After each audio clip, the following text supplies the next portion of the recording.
I'm Doug Thompson. Welcome to this edition of Legislative Updates with John Barker of the Kansas House of Representatives for the 70th District. Most of us get our information concerning the actions of the Kansas Legislature either from some form of media or after the fact, as the legislation either became law or died during the process. Representative John Barker has graciously agreed to take time from his schedule to update pending legislation as the bills are moving through committee to consideration by the House of Representatives. Right after this short break, let's talk with Representative John Barker concerning this week in the Kansas Legislature. Welcome to Legislative Updates. I'm your host, Doug Thompson, and as always with special guest John Barker. And John's brought a special guest in today, Clark Shultz. And Clark, you are a Republican and Senate from McPherson County, right? I was the state senator in the 35th District, and prior to that, I was a state representative. Now I'm with the insurance department. Yeah, and you have been state representative for 17 years, is that right? I was, 17 years. Okay, awesome. And you and Lori live in Lindsborg, right? Yes, we do. Okay, yes. Good. I'm glad to have you here. Thank you very much. Tell me about what does an insurance commissioner do, or assistant insurance commissioner? Well, yeah, thank you. I'm the assistant insurance commissioner. The department was founded in 1871 by the state legislature. That was before your time, John. A little bit. But 1871, so we've been around 147 years. We are there to advocate for Kansas consumers who buy insurance products, and insurance is so much a part of our life. Health, life, auto insurance, homeowners, cell phone. So we're there to help people when they need help. Well, that's awesome. You know, I'm an attorney also, and so what over the years, about 40 years I've been doing this now, on several occasions I've threatened insurance companies. I said, I am going to call the insurance commissioner on you. Now, I never have, because I wasn't sure what I would get. I'm sure it would be helpful, but I didn't know the information to give them because it was just an argument going on. But thank you for many years of service there. Well, thank you. And John, tell me what's going on in the legislature, because you got a little, you were telling me when you came in, there's a couple of day break in here. We do. We're what we call turnarounds. First, I want to thank Clark for coming today. Absolutely. Clark was, my first year in the legislature was the rules chair, the longest serving rules chair for the House. I was able to succeed him as rules chair for a period of time, and I always appreciated your support. And when I would make a decision, and he was in the Senate, he would call me and say, great decision. I always appreciated that, and he's just a really good guy, and he's a very capable legislator when he was in the House. Of course, when he went to the Senate, in my opinion of the Senate, but you were a good senator. And now that you're with the insurance commissioner, he couldn't have picked a better assistant. Clark, and thank you for coming. Thank you. But as I was mentioning earlier, we've been at turnaround, so there's been no committee meetings this week.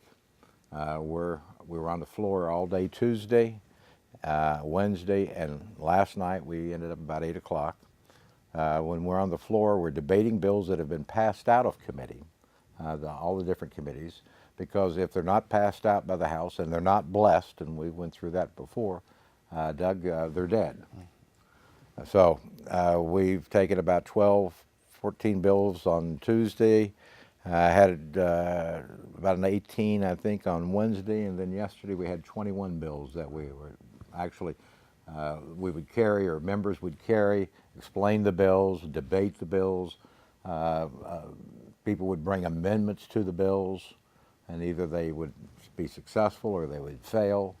And then about 7:30, I think it was last night, we went, no, it was probably a little before that, about 6:30. We had completed that under general orders, which is where we go to the Committee of the Whole and debate the bills.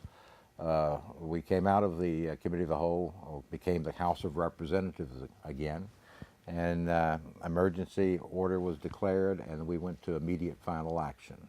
Normally we'd do that the next morning, but we weren't going to be there today. Because it's turnaround, and we actually did our final votes on each of those bills. As I mentioned to you earlier, you know, some bills you would debate for 2 hours.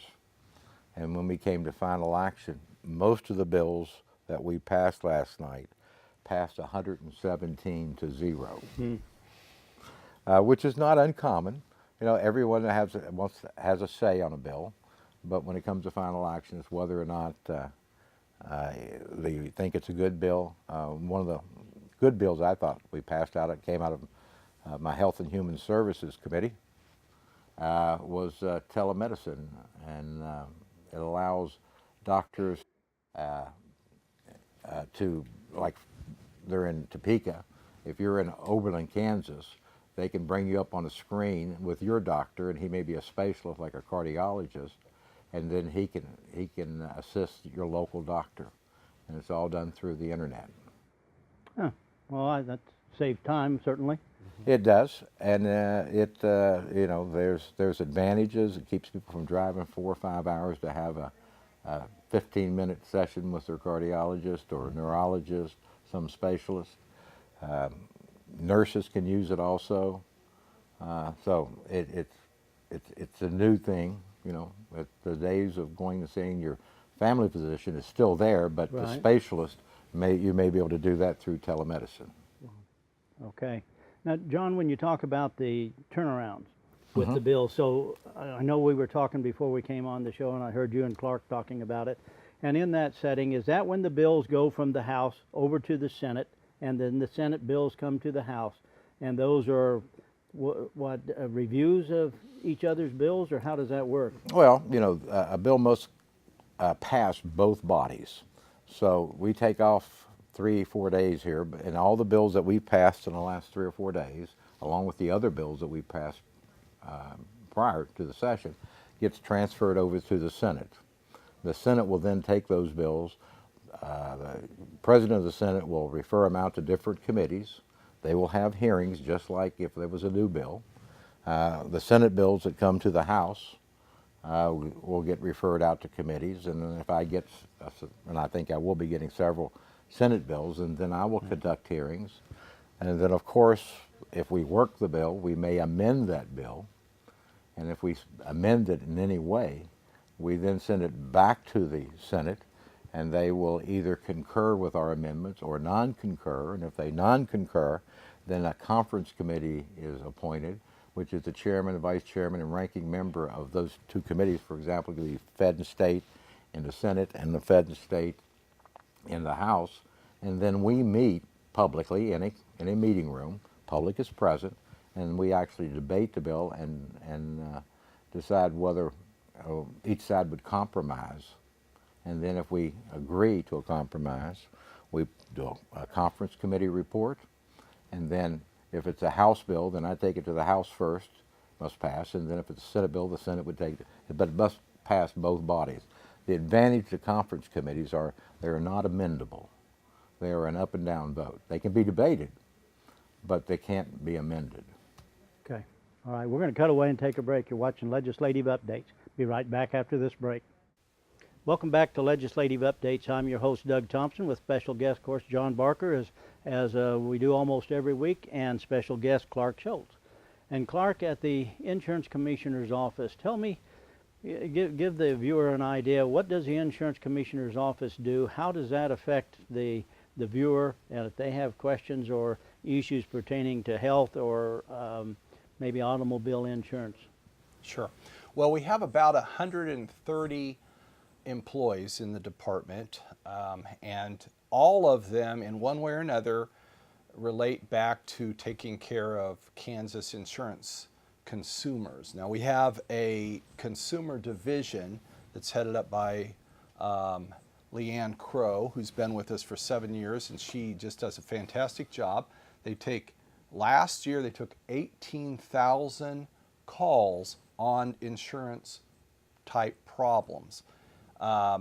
18,000, and they also were the first department to start using a chat line on the computer, like many companies do. Well, we were the first department in the country to do that. We had another 2,100 chats online, but that's an enormous amount of phone calls. We are particularly proud. We want to take, if somebody has an issue, they've had some hail damage, and the company's not responding the way they would like, we get calls like that, or there's been an auto accident, and maybe there's a dispute between the 2 companies and the 2 people accident, we deal with something like that. But then we have the very serious calls where somebody's husband or somebody's wife or their daughter or their son has got maybe a life-threatening illness, and they're trying to receive treatment, and the insurance company is perhaps not wanting to pay for a certain type of treatment. That we get involved in. We do it very, very quickly. And I want to just say, though, we're proud of the department, because out of those 18,000 phone calls that we received last year, when you call the department, almost always somebody's going to answer the phone. You're going to get a real person, and you're not going to get a recording. You're going to get a real person. And the reason that we do that is because we don't know what the next call, if that's going to be one of those serious ones where they need help right now. So we pride ourselves on trying to take care of consumers. When you talk about 18,000 calls coming in, is there a consistent topic coming in on that other than general dissatisfaction? Is it automobiles? Is it health? Or yeah, I know it's all over the board for some of them, but is there something that's more consistent than the others? We receive a lot of issues regarding homeowners insurance, and I think a lot of auto accident type issues, and they're all over the board. Though it can be a dispute on who was at fault, and the insurance companies are battling over that, and they would request our help in some way. So. And I'm going to guess that storms, like, you know, we're in Chapman, so Chapman was hit by a tornado. I'm going to guess that storms cause a lot of confusion with the insurance companies, because, well, I've had homeowners insurance for X number of years. Here's what's happened, and I'm not getting the satisfaction, maybe not fast enough, or the amount of money that I think I should. Is that correct? Yes, we'll get those type of calls, and we will be helpful in any way we can. We, of course, follow the law. And we have to do that. The legislature passes laws, and that's how we operate. But we want to make sure that everybody is operating within the law, and that everybody's doing what they're supposed to be doing.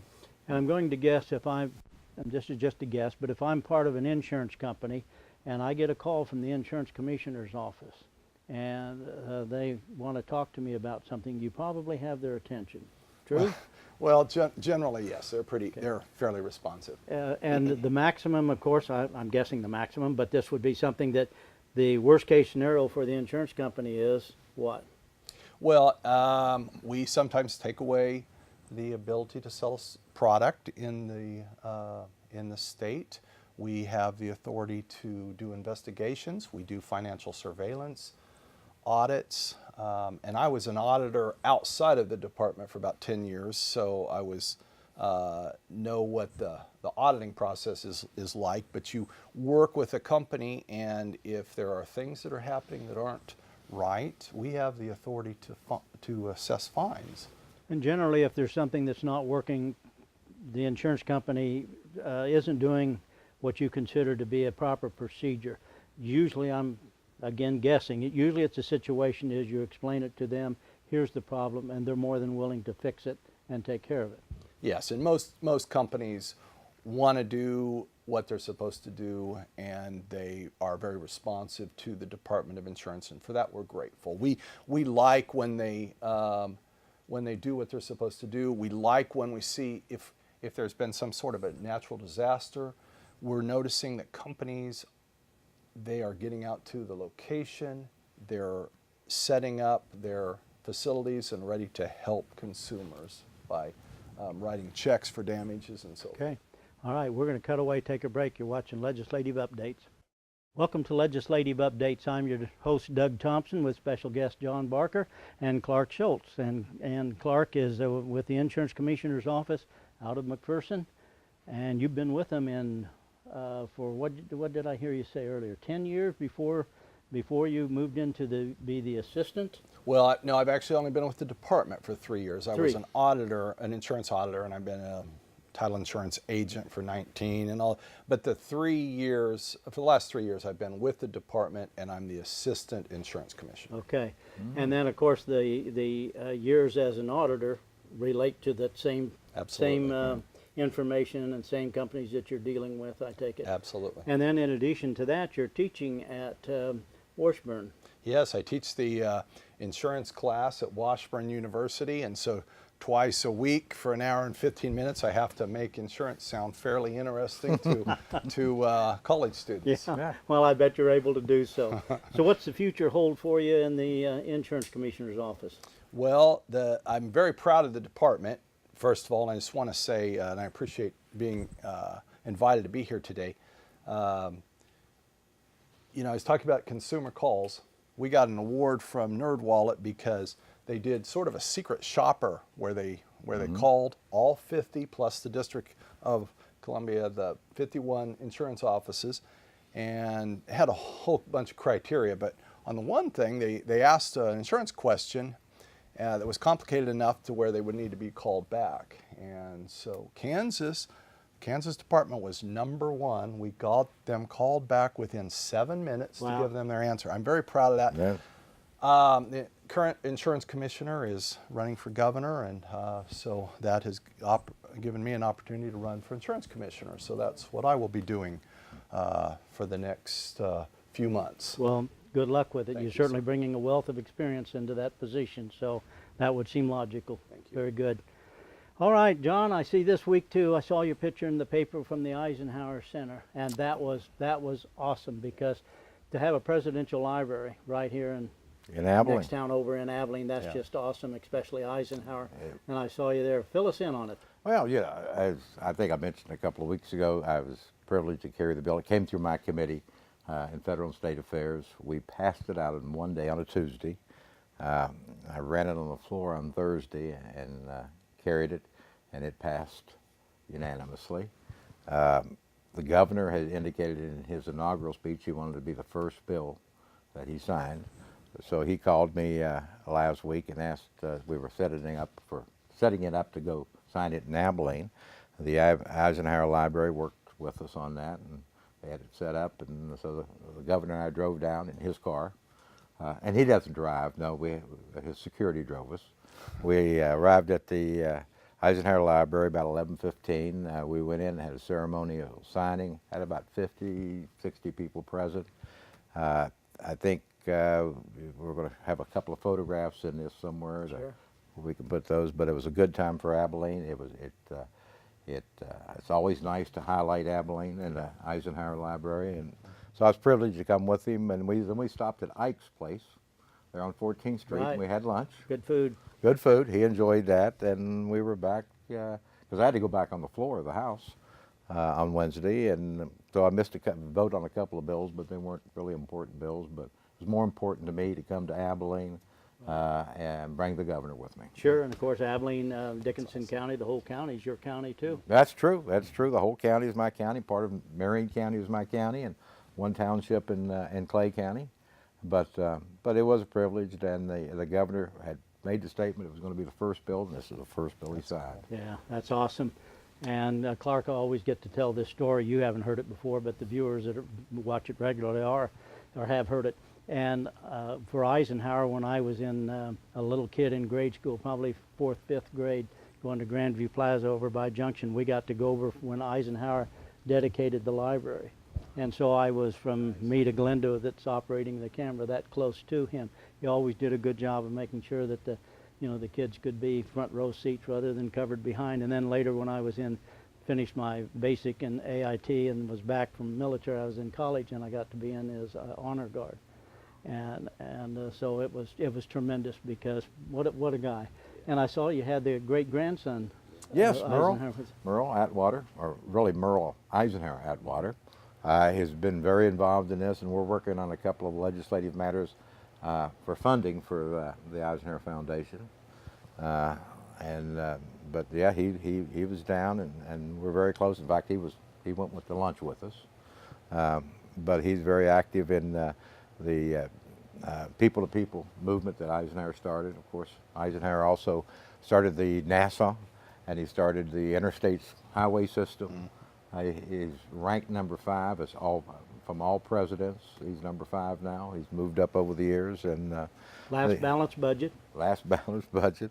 And the Dawn and at the library, the director of the library was just a great host. She was just excellent, and so was Meredith Schlechter, was the executive director of the Eisenhower Foundation. The governor was very appreciative of the opportunity to come to Abilene, and you know, it's nothing else. It put me on the front page of the Capitol Journal. Well, there you go. For carrying the bill, but it was a good deal, a good time.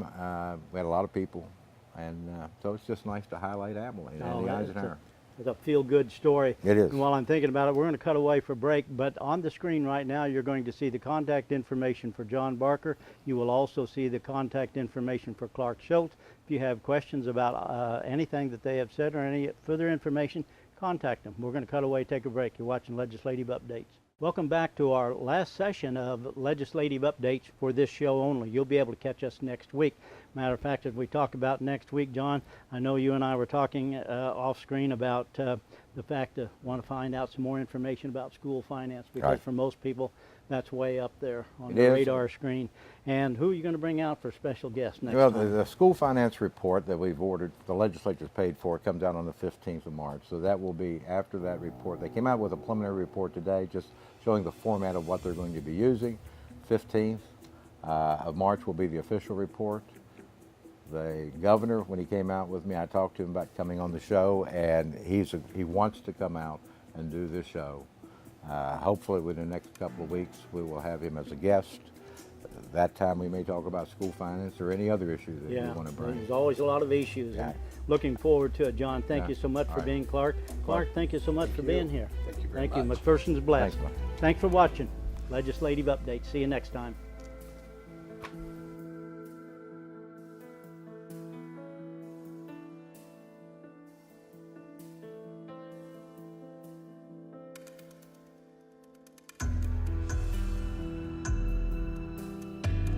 Hope you have enjoyed this segment of Legislative Updates with John Barker. I'm Doug Thompson with special guest John Barker. Tune in next time for another Legislative Update. Thanks for watching.